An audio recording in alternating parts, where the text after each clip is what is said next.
कार्यक्रम के पुण्यार्चक हैं साधु सेवा ट्रस्ट। संतान है तो उन माता पिता का दुख शायद इस संसार में इससे बड़ा दुख कोई नहीं होगा उनके जीवन में। माता पिता चाहते हैं कि हमारी संतान अच्छी हो, और अच्छी संतान के लिए वो चाहते हैं कि हमारी संतान धर्म से जुड़े, और धर्म, दान और धर्म ही अच्छे संस्कार हैं। बच्चों से कहते हैं तो बच्चे कहते हैं कि दान धर्म ना करने से क्या हानि है, हमें पहले जवाब दो। अगर जवाब दोगे तो हम उस जवाब को सुनने के बाद जब हमारी शंका समाधान हो जाएगी, या फिर हमारे सवाल पूरे हो जाएंगे, या फिर वो आपका जवाब सटीक बैठता है, तो ही हम उस बात को मानेंगे, नहीं तो स्वीकार नहीं करेंगे। और माता पिता वो जवाब नहीं दे पाते। जवाब ना देने के कारण बच्चे बात को प्रामाणिक नहीं मानते हैं, और वो बात ऐसी आई गई हो जाती है। लेकिन जैन धर्म में हमारी हर जिज्ञासा का समाधान हमारे अरहंतों ने, हमारे भगवंतों ने किया है। महानुभाव, दान धर्म ना करने से क्या हानि है, इस सवाल का जवाब भी आचार्य कुंदकुंद स्वामी जी ने रैणसार की 12वें नंबर की गाथा में कर दिया है। आज से 2,2500 वर्ष पहले ही उन्होंने रैणसार नाम का ग्रंथ रचा था। 84 पाहुड़ की रचना करी। मूलाचार ग्रंथ, समय सार, नियम सार, प्रवचन सार, दप पाहुड़, भप पाहुड़, लिंग पाहुड़, कषाय पाहुड़, 84 पाहुड़ों के साथ साथ राजनीति का एक बहुत अच्छा ग्रंथ रचा, तिरुकुल्लर काव्य। साधुओं के लिए रैणसार ऐसा ग्रंथ रचा है जिसमें श्रावकों की भी कुछ संहिताएं दी गई हैं। आत्मा के प्रति जागरूकता कैसे रखनी है और श्रावक के जीवन को कैसे जीना है, ये उन्होंने उसमें बताया। आचार्य कुंदकुंद स्वामी जी एक ऐसे साधु रहे हैं जिन्होंने दिगंबर, श्वेतांबर, तेरापन, तारकपन, ताड़कपन, जैन संप्रदाय में जितनी भी शाखाएं हुई हैं, या रसायन शास्त्री, वैज्ञानिक, भौगोलिक, सभी ने आचार्य कुंदकुंद स्वामी जी को बहुत अच्छा सम्मान दिया है। आज भी कोई भी कार्यक्रम या क्रिया करते हो, जैन धर्म से जुड़ा हुआ जो कार्य है, चाहे मंदिर की प्रतिष्ठा हो, मान स्तंभ की प्रतिष्ठा हो, वेदी प्रतिष्ठा हो, सभी कार्यक्रम, धार्मिक अनुष्ठान कुंद आमना से ही होते हैं। आचार्य कुंदकुंद स्वामी जी का परिचय बहुत गूढ़ परिचय है। 8 से 12 वर्ष की उम्र में दीक्षा ली, 45 वर्ष की उम्र में आचार्य बने, 94 वर्ष 6 महीने की उम्र में देवलोक गमन किया, पूरे विश्व में और 2.5 द्वीप की यात्रा करी, पूरे विश्व में जैन धर्म की पताका फहराई। ऐसे आचार्य कुंदकुंद स्वामी जी ने हमारी जिज्ञासा का समाधान आचार्य भद्रबाहु स्वामी के जाने के बाद उनके पटाचार्य शिष्य आचार्य कुंदकुंद स्वामी जी हुए हैं, और उसी समय में उन्होंने इस जिज्ञासा का समाधान किया। लगभग 2,2500 वर्ष बीत गए। महानुभाव, आचार्य कुंदकुंद स्वामी जी लिख रहे हैं, दाणुणा भोगुणा दाणुणा धम्मुणा चागुणा भोगुणा भैरप जो पयंगोसु लोह कसाय यज्ञी मुहे पड़ियो मरियो ना संदेह। दान धर्म ना करने से क्या हानि होती है और करने से क्या लाभ होता है, आचार्य कुंदकुंद स्वामी जी लिख रहे हैं, दानुणा, जिसने दान नहीं दिया, जो श्रावक दान नहीं देता, धर्म का पालन नहीं करता है, चागुना, त्याग नहीं करता है, भोगुना, न्यायोपार्जित भोग नहीं भोगता है, भैरप जो पयंगोसु, वह भैरात्मा पतंगा है, लोह कषाय यज्ञी मुहे पड़ियो मरियो न संदेहो। लोभ कषाय रूपी अग्नि के मुख में पड़ा हुआ मर जाता है, इसमें कोई संदेह नहीं है। ऐसा आचार्य कुंद स्वामी जी रैणसार में 12वीं नंबर की गाथा में लिख रहे हैं। महानुभाव, दान और धर्म ये दो विशेष चीज़ें हैं। जब तक हम धर्म नहीं करेंगे तब तक हम दान भी नहीं दे पाएंगे। धन का खर्च करना दान नहीं कहलाया जाता। धर्म के क्षेत्र में धन का इस्तेमाल करना दान नहीं कहलाया जाता। धर्म के क्षेत्र में धन को त्याग कर देना दान कहलाया जाता है। जब तक आपने धर्म के क्षेत्र में कोई वस्तु अपने पास रखी है तब तक वो आपकी है, चाहे वो अष्टप्रत्याहार्य हो, चाहे वो भगवान का बिंब हो, चाहे वो भगवान का मंदिर हो। जब तक आपने नहीं छोड़ा वो तब तक आपका है, और जैसे ही छोड़ दिया तो वो कहा जाता है दान। और उस दान के माध्यम से हमारा धर्म होता है, धर्म के माध्यम से दान होता है। ये एक दूसरे के पहलू हैं। जहाँ धर्म है वहीं दान करने की सामर्थ्यता होगी। एक महात्मा जी का उदाहरण आता है, उदाहरण से बात समझ जाएंगे आप। हुआ ये कि एक महात्मा जी एक नगर से दूसरे नगर की ओर जा रहे थे। बीच में एक जंगल था।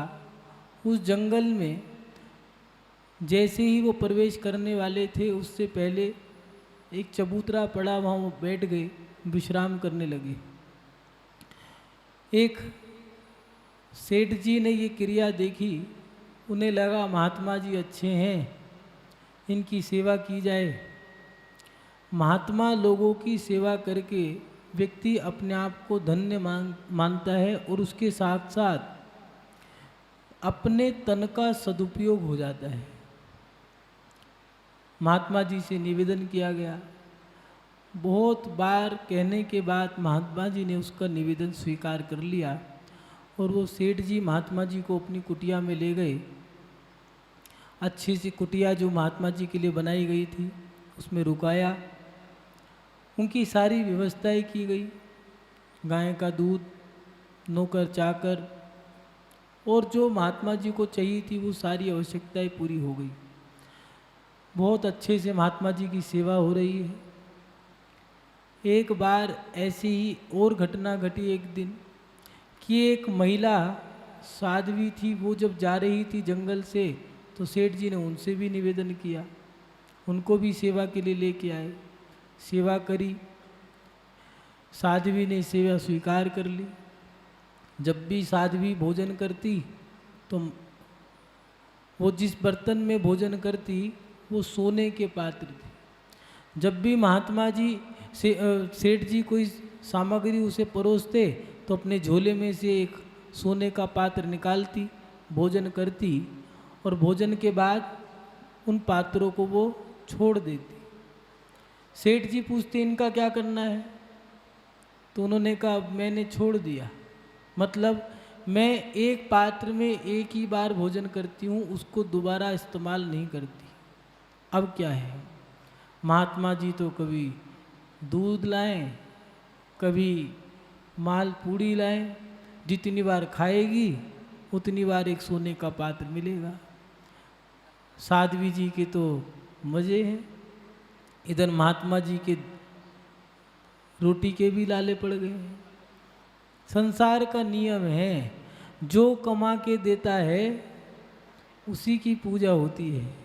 वो कहा करते हैं दूधिया बलद की तो लात भी अच्छी लगती है, और अगर कमाऊ पूत नहीं है, बेटा भी कमा के नहीं देता तो बुरा लगने लगता है। महात्मा जी को लगा अब मेरा यहाँ से दाना पानी पूरा हो गया है। महात्मा जी वहाँ से चलने लगे। सेठ जी औपचारिकता में कह रहे हैं क्यों जा रहे हो, रुक जाओ, क्या करोगे जाके, और समय दो। बाहर से तो कह रहे हैं, अंदर से भाव ये है कि कल जाते आज जाओ। यही तो है, जो कमा के दे रहा है, जो महात्मा अच्छे हैं, जिनके पास भीड़ है, जो कमा के दे रहे हैं, उनकी तो हम चापलूसी भी करने को तैयार हैं। लेकिन जो कमा के नहीं दे रहे, बाहर से तो ऐसे हैं, क्यों यहीं रुको, क्या जाओगे, यहीं चातुर्मास करो, यहीं साधना करो, और अंदर से कह रहे हैं आज जाते कल चले, कल जाते आज चले जाओ। कहीं ऐसा तो नहीं हमारे साथ भी यही हो रहा हो? ये मेरठ के लोग तो बहुत अच्छे हैं। मेरठ जैसी तो समाज ही नहीं है। कितनी अच्छी समाज है, इतनी अच्छी समाज है, ना तो तुम पूछो ना मैं बता पाऊंगा। महानुभाव महात्मा जी चले गए, और जो साध्वी है, जब उन्हें पता लगा महात्मा जी चले गए, तो साध्वी जाने लगी। सेठ जी ने बहुत रोका, तुम्हें नहीं जाने दूंगा, नहीं मैं जाऊंगी। साध्वी से पूछा क्यों जाओगी? बहुत बार कहा, जैसे तैसे नाक रगड़ी, खूब मनाया, लेकिन नहीं मानी। पूछा क्यों जा रही हो? कहने लगे वो महात्मा जी चले गए, इसलिए मैं भी जा रही हूँ। आपका और उनका रिश्ता क्या है? तो साध्वी ने कहा कि वो महात्मा नहीं, धर्मात्मा है, वो धर्म है, और मैं लक्ष्मी हूँ। जहाँ जहाँ धर्म रहेगा वहाँ वहाँ लक्ष्मी रहेगी, जहाँ धर्म नहीं है वहाँ लक्ष्मी नहीं रहेगी। महानुभाव, दान और धर्म एक सिक्के के दो पहलू हैं। जब हम धर्म करते हैं तो हमारे पास सुख, शांति, वैभव सब बढ़ता चला जाता है। इतिहास उठा के देखो, जो पैसे वाला व्यक्ति होगा, उसके माता पिता ने, उसके दादा दादी ने, या उस व्यक्ति ने कोई ना कोई धर्म जरूर किया होगा। और जो व्यक्ति गरीब है या घाटा लग रहा है, तो उसने कोई ना कोई पाप ऐसा किया होगा, या तो वो गरीब है, या गरीब होता जा रहा है, या गरीब हो जाएगा, या उसने कोई पूर्व में ऐसा पाप कर दिया होगा, उसका फल उसे जरूर मिलेगा। महानुभाव, दानो ना धम्मो ना, जो व्यक्ति दान नहीं करते वो व्यक्ति धर्मात्मा भी नहीं हो सकते। लाहा लोहो वड्डही, जहाँ लाहा तहाँ लोहो, लाहा लोहो वड्डही। जहाँ लाभ है वहाँ लोभ है।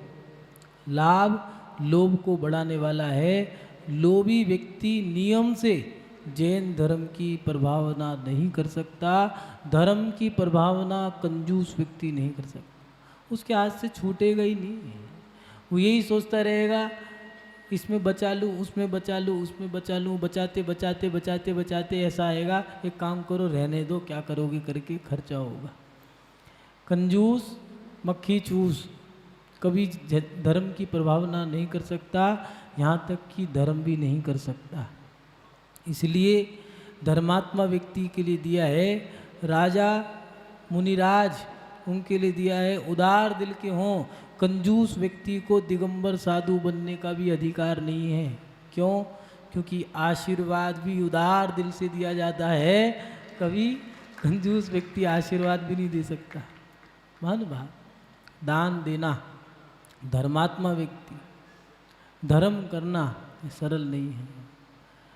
एक महिला गेहूँ पीस पीस करके, पहले आप तो सुविधाएं बढ़ गई हैं, बटन दबाओ ऊपर पहुंच जाओगे, मतलब ऊपर वहाँ नहीं। यहाँ के लोग बहुत अच्छे हैं, ज्ञानी हैं, बहुत ज़्यादा ज्ञानी हैं। ऊपर माने एक मंजिल से ऊपर दूसरी तीसरी मंजिल पे जाना हो तो बटन दबाओ तो लिफ्ट के माध्यम से ऊपर पहुंच जाओगे। बटन दबाओ बैठ जाओ, स्कूटी के माध्यम से मंदिर पहुंच जाओगे। बटन दबाओ गेहूँ पीस करके पाउडर निकलेगा, रोटी बना के खा लो। अब तो बनाने की भी ज़रूरत नहीं है, बटन दबाओ रोटी बन के आ जाती है। पहले ऐसी सुविधा नहीं थी। गेहूँ पीस करके आटा बनता था, घर घर जा कर के चक्की चलाना ये कार्य हुआ करता था। 1 पैसे 2 पैसे 1 आना मिला करता था। पाई पाई जोड़ करके उस महिला ने एक भगवान की मूर्ति खरीद ली, और पास में ही देवगढ़ में जाकर के कोई पंचकल्याणक हो रहे थे, उस पंचकल्याणक में भगवान की मूर्ति को शुद्ध करा लिया, प्रतिष्ठा करा ली, और अपनी कुटिया में विराजमान कर लिए कि अब जब भी होगा मैं ठाकुर जी के दर्शन करूंगी, भगवान के दर्शन करके ही पानी पीऊंगी। मेरे मन मंदिर में भगवान विराजमान थे, अब मेरी कुटिया में आ गए, मेरा सौभाग्य, अहो भाग्य, धन्य भाग्य जाग गया। एक दिन रानी कर्णवती ने कहा कि मेरे महल के सामने एक छोटी सी कुटिया है, इसे हटा दो। क्यों? मेरे महल की शोभा खराब करती है। सैनिकों ने कहा कि रानी गरीब है वो महिला, क्यों उस बूढ़ी महिला पे अत्याचार करती हो? मंत्री ने भी समझाया, नहीं मानी। स्त्री हट है, त्रिया हट अगर अपनी जिद पे आ जाए फिर तो कुछ ना कुछ करके मानेंगी। हाँ, ये जितने भी हैं सब अनुभवी बैठे हैं। रानी जिद पे आ गई और उसने कुटिया हटाने के लिए आदेश दे दिया। बूढ़ी महिला के पास गए तो उसने पूछा, क्यों कुटिया हटाते हो? जब बात बताई तो उसने कहा कि मेरे कुटिया के सामने इतना बड़ा महल खड़ा है, मेरे को कोई दिक्कत नहीं होती तो रानी कोई छोटी सी कुटिया से परेशानी क्या है? महानुभाव, इतिहास साक्षी है, रानी कर्णवती के महल की एक ईंट नहीं है और वो कुटिया आज भी है। और उस कुटिया की बनाने वाली बुढ़िया पीसनहारी के नाम से आज भी जीवंत है उसका नाम। और उस कुटिया के साथ साथ जबलपुर में 33 गगनचुंबी मंदिर और बन गए। ये है सच्चे दान का प्रभाव। महानुभाव, हम दान करें सत्यता के साथ, उदार दिल के साथ करें, धर्म करें। धर्म मात्र धन खर्च करना ही नहीं है। धर्म का मतलब है परोपकार के साथ धर्म करना। अहिंसा परमो धर्मा, प्रत्येक जीव की रक्षा करना।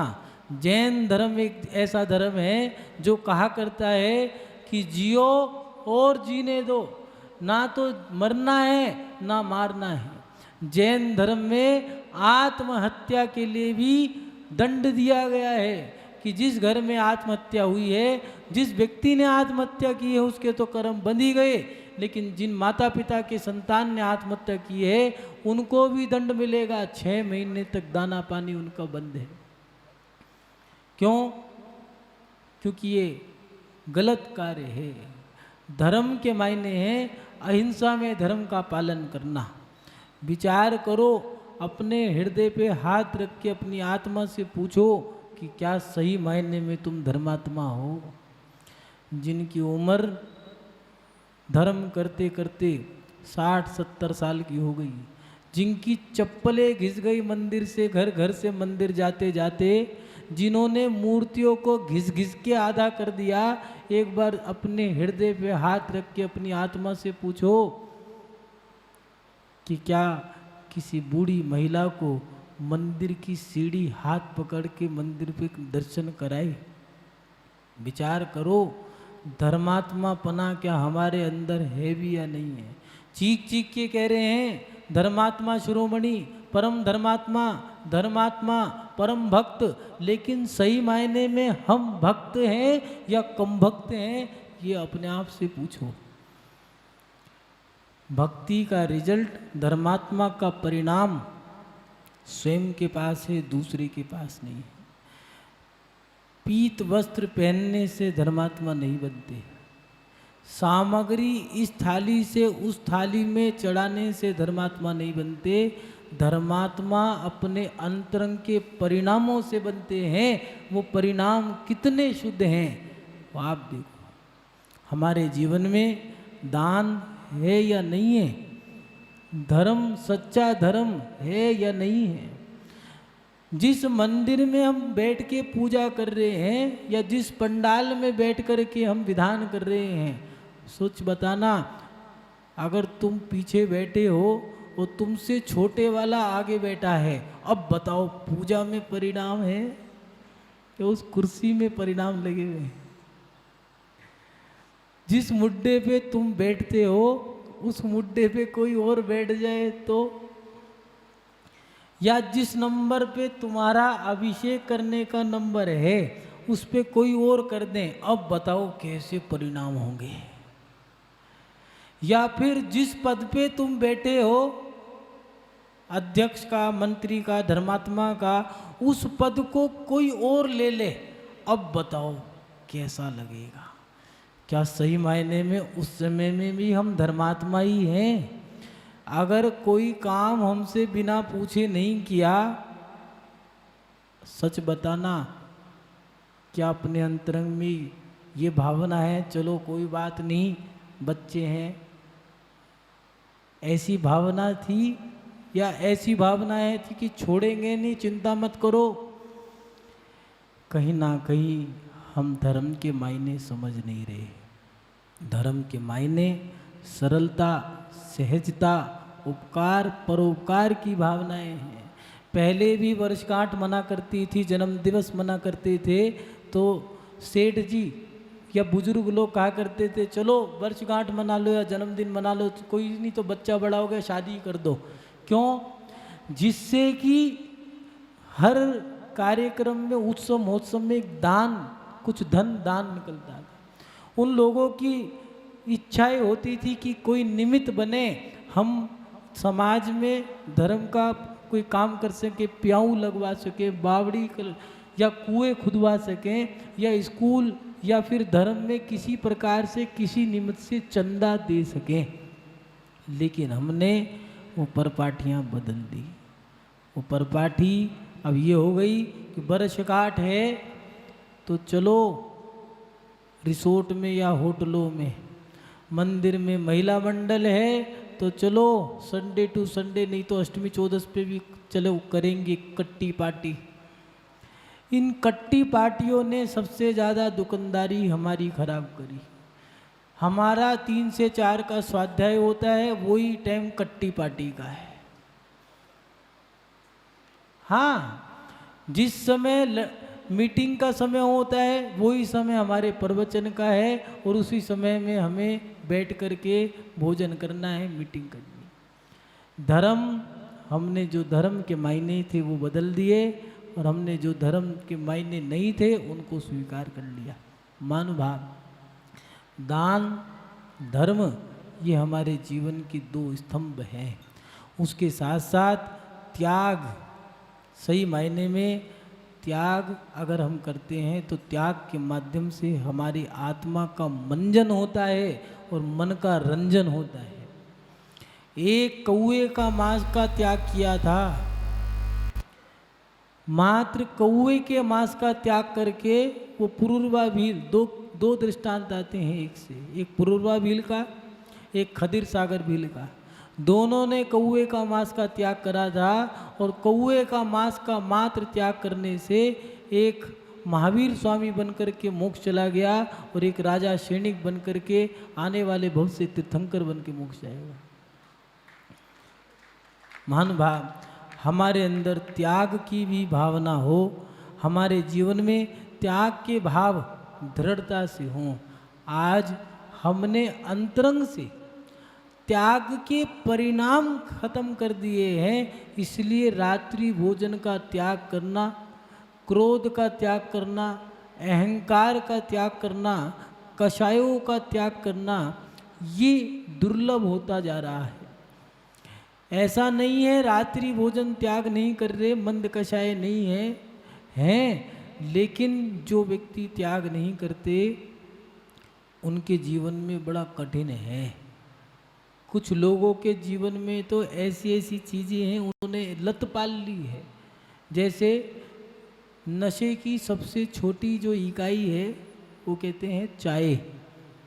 अगर चाय का त्याग कर दें तो चक्कर खा के गिरने की नौबत आ जाए। कुछ लोग तो ऐसे हैं कि दुकान पे दुकानदारी कर रहे हो, और जैसे ही 2 बजे भैया अब तो बाद में लेंगे सामान, क्यों? चाय का टाइम हो गया। दुकानदार भी परेशान हैं, उनकी भी दुकान सेट है कि इतने बजे भैया तुम तो चाय भेज देना 2 4 5 10, क्यों? रह ही नहीं सकते। हमने अपने आप को कितना आदी बना दिया है, अपने आप को इतना बुरा बना दिया है कि हम अच्छे व्यक्तियों को देख करके अब जेलसी करने लग गए। इसलिए अपने जीवन में छोटे छोटे त्याग करो, और उसके साथ साथ न्यायोपार्जित धन का सेवन करो। मानुभाव, बेईमानी का धन बहुत सरलता से आ जाता है। समसेक्स आप समझ गए होंगे। IPL, हमें नहीं पता आई और पी और एल को क्या कहते हैं।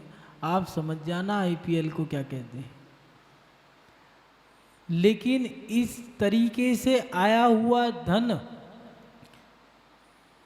जरूरी नहीं है हम उसका इस्तेमाल कर लें। महानुभाव, ईमानदारी से कमा कर तो देखो, आपका धन जीवन भर आपके साथ रहेगा। चामुंडराय भावना थी, सत्य की भावना थी, सच्चाई ईमानदारी का पैसा था। और जब मूर्ति विराजमान करी, माँ का एक ही सपना था कि बेटा जैसे बाहुबली भगवान थे ऐसा एक जिनबिंब स्थापित करना है, वो ऐसा जिनबिंब हो उस जैसा कोई जिनबिंब मेरी दूसरी छवि ना बन पाए। महानुभाव, ऐसा जिनबिंब स्थापित किया। आज भी विश्व के बड़े बड़े व्यक्तियों ने बीड़ा उठा लिया, लेकिन ऐसा जिनबिंब स्थापित नहीं कर पाए। भारत की सरकार ने भी उसको एक अजूबे में डाल दिया। गोमटेश के बाहुबली भगवान ऐसे जिनबिंब स्थापित हुए।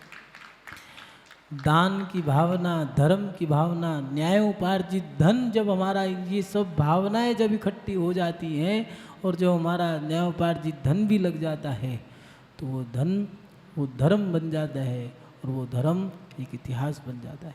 महानुभाव, अपने जीवन में न्याय उपार्जित धन जरूर कमाएं। एक चोर चोरी करने लग गया, पोटली गिर गई। जब जाग गए तो सेठ जी ने कहा कि भैया चोरी करनी भी नहीं आती। पोटली को उठा करके उसके सर पे रखवाया और कहने लगे ठहर जा, ठंड बहुत है, कैसी चुरा के लेके जाएगा। तो एक कंबल लेकर के आए और उसको उड़ा दिया और कहने लगे ये ले, रास्ते में कोई सवारी में रिक्शा मिले तो उस पर बैठ के चले जाना।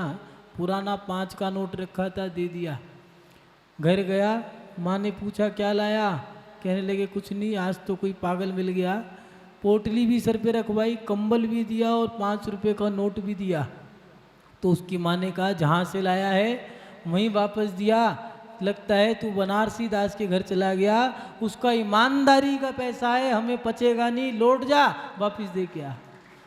महानुभाव, ऐसा न्याय उपार्जित धन हमारा हो तो हमें नियम से हमारा कल्याण होगा। आचार्य कुंदकुंड स्वामी जी लिख रहे हैं, दाणुणा भोगुणा चागुणा, जो और उसके साथ साथ दानुना धम्मुना चागुना भोगुना भैरव जो पयंगो सो, लोह कसाय यज्ञ मुहे पड़ियो मरियो न संदेहो। जो व्यक्ति दान नहीं देता, धर्म नहीं करता, त्याग नहीं करता, न्यायोपार्जित भोग नहीं भोगता है, वो व्यक्ति एक पतंगी की तरह है।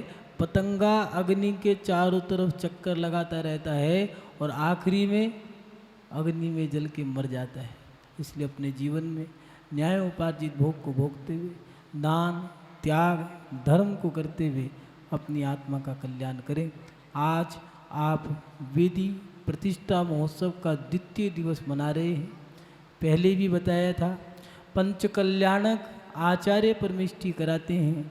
4 आचार्य दिए हैं, गृहस्थाचार्य, विधानाचार्य, प्रतिष्ठाचार्य और आचार्य।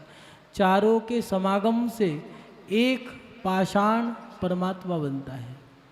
महानुभाव, पंचकल्याणक उस पाषाण में पंचकल्याणक के माध्यम से 5 कल्याणकों के संस्कार डाल करके एक पत्थर को परमात्मा बनाते हैं।